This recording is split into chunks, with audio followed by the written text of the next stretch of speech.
Hello everyone, welcome to my channel. Please subscribe and hit the bell icon. The Curse of Oak Island. Disaster in the Money Pit area as a great flood hits the garden shaft. The Curse of Oak Island team found themselves battling nature and a possible flood tunnel booby trap as the garden shaft project hit a massive hurdle. Also, the guys learned wood has been detected in Aladdin's cave, suggesting more evidence of human-made structures in the underground cavern. Last night's show was episode 7 of season 11, named The Great Flood, and the moniker was not meant to be ironic. A once-in-a-generation storm battered Oak Island and Nova Scotia, causing widespread destruction across the province and leaving the garden shaft with 30 feet of water. Before the storm, Duma Mining representative Roger Fortin took Marty and Rick Lagina down the garden shaft to give an update on the miners' progress. They had increased the shaft depth from about 82 feet to 87 feet. Water was constantly dripping down the shaft, but Roger seemed very confident they could stop the flow using an expanding foam. However, after the storm hit, the team found the garden shaft full of water.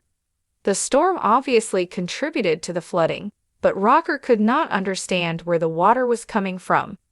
Oak Island team suspect they've hit a flood tunnel at the garden shaft. The shaft was bone dry last year, so why was there now 30 feet of water? The guys speculated that maybe going the extra depth meant they had hit a flood tunnel. These ancient booby traps, known as flood tunnels, were first encountered by the Onslow Company in the 19th century and are thought to release a torrent of water when breached at a depth of about 90 feet. The guys don't know if they've hit one of these flood tunnels, but it's massively frustrating. The excavation will now be put on hold for an indeterminate time while the Dumas crew works on figuring out where the water came from and how to stop it. On a positive note, if they have hit a flood tunnel/booby trap, it could mean they are close to finding something important. Discovering wood at Aladdin's cave indicates human structures. Elsewhere, Dr. Ian Spooner and his colleagues Dr. Matt Lukeman and Dr. Fred Michels were back in the war room with another round of data from their water testing. These guys have been uncovering traces of gold and silver in the water buried under the Money Pit area, and Matt has expanded the research to include organic materials such as wood. Matt told the team that he'd found traces of wood in the water of Aladdin's cave, the cavern the guys have been probing at about 150 to 160 feet below the Money Pit area. Dan explained that there was no natural reason for wood to be found there, so its presence likely indicated human-made structures were placed down there. The guys have been trying to ascertain if the cavern is natural or human-made, and so far, they've been unable to find conclusive evidence either way. Last night, they put another high-definition camera down into the cavern, and there was great excitement when they spotted what looked like a metal bolt. Unfortunately, so much sediment was floating about that it was hard to get a clear image. Most of the guys were enthusiastic about the images, but there was evident disappointment etched on Marty's face as he had likely been hoping to see actual treasure. This was a frustrating episode for the Fellowship of the Dig, as multiple problems seemingly hampered them. Don't expect them to give up anytime soon, though. They will keep striving. The sky above Oak Island had always seemed to hold a certain brooding quality, a heavy, overcast demeanor that matched the island's enigmatic reputation. Nestled in the chilly waters off Nova Scotia, the island's most notorious feature, the Money Pit had ensnared the imaginations of treasure hunters for over 2 centuries. Legends of untold riches and unsolved mysteries drew them like moths to a flame, and none were more determined than the Lagina brothers and their dedicated team. But on this fateful day, as the storm clouds gathered and the wind began to howl, the island was poised to unveil a disaster of legendary proportions.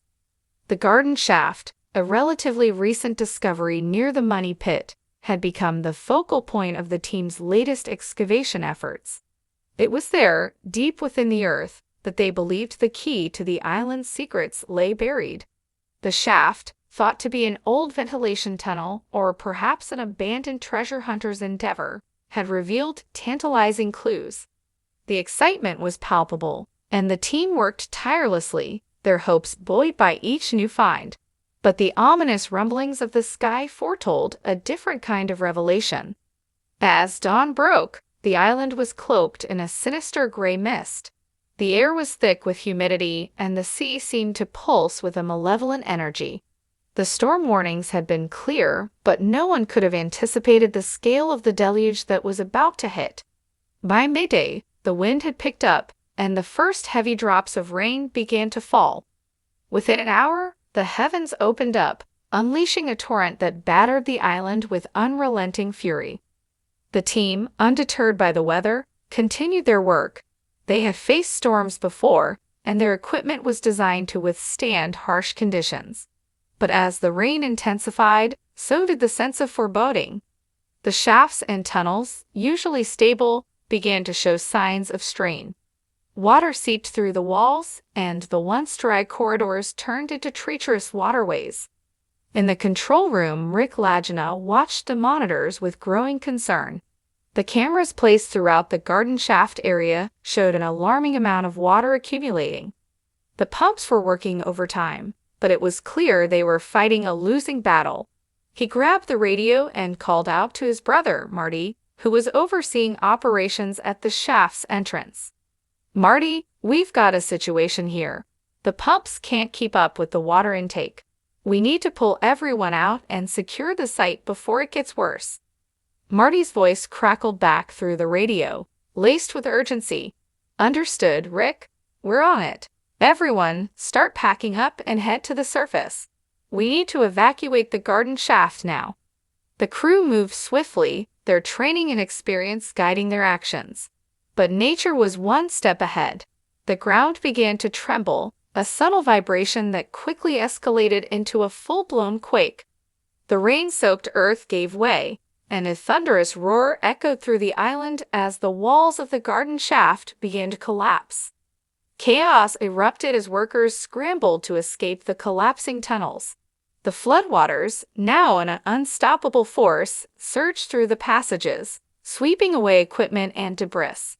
The team members, some harnessed to safety lines, were pulled to higher ground, but others found themselves trapped in the rapidly filling shaft. Above ground, the scene was equally dire. The island's surface was a quagmire, and the relentless rain showed no signs of abating. Trees swayed dangerously in the gale-force winds, and the coastline was battered by monstrous waves. The makeshift camp the team had set up was quickly becoming untenable, with tents and structures being torn apart by the storm. In the midst of the chaos, Rick and Marty rallied their crew, ensuring that everyone was accounted for and safe. The loss of the garden shaft was a devastating blow, but their immediate concern was the safety of their team. They regrouped at the main camp, huddling under the largest, sturdiest structure they had. Hours passed, feeling like days as they weathered the storm. The rain pounded relentlessly, and the wind howled like a banshee. Conversations were shouted to be heard over the din, and the mood was somber. The realization that their hard work had been undone by the forces of nature weighed heavily on everyone. As night fell, the storm finally began to abate. The wind died down to a mournful whisper, and the rain tapered off to a steady drizzle. The island, now a drenched and battered landscape, lay eerily quiet. The team emerged from their shelter, surveying the damage with a mix of sorrow and determination. The garden shaft, once a beacon of hope and excitement, was now a flooded ruin. The waterlogged ground had swallowed much of the excavation site, and the collapsed tunnels were filled with debris. But amid the devastation, a resolve began to form. The curse of Oak Island had thrown yet another obstacle in their path, but the Lagina brothers and their team were not ones to back down. In the days that followed, the cleanup efforts began. The team worked tirelessly to salvage what they could and assess the full extent of the damage. The garden shaft, for now, was lost, but their quest was far from over. The island held its secrets close, and the storm had only deepened their resolve to uncover them. The disaster in the Money Pit area was a stark reminder of the power of nature and the tenacity required to pursue a dream. The flood had claimed their latest discovery, but it had not claimed their spirit. Oak Island's mysteries remained, waiting to be unraveled by those with the courage to face the unknown. And so, with renewed determination and a steely resolve, the Lagina brothers and their team prepared to continue their journey. The curse of Oak Island had struck again, but the legend lived on, as compelling and enigmatic as ever. The treasure hunters would return, undeterred by disaster, driven by the promise of untold riches and the thrill of the chase.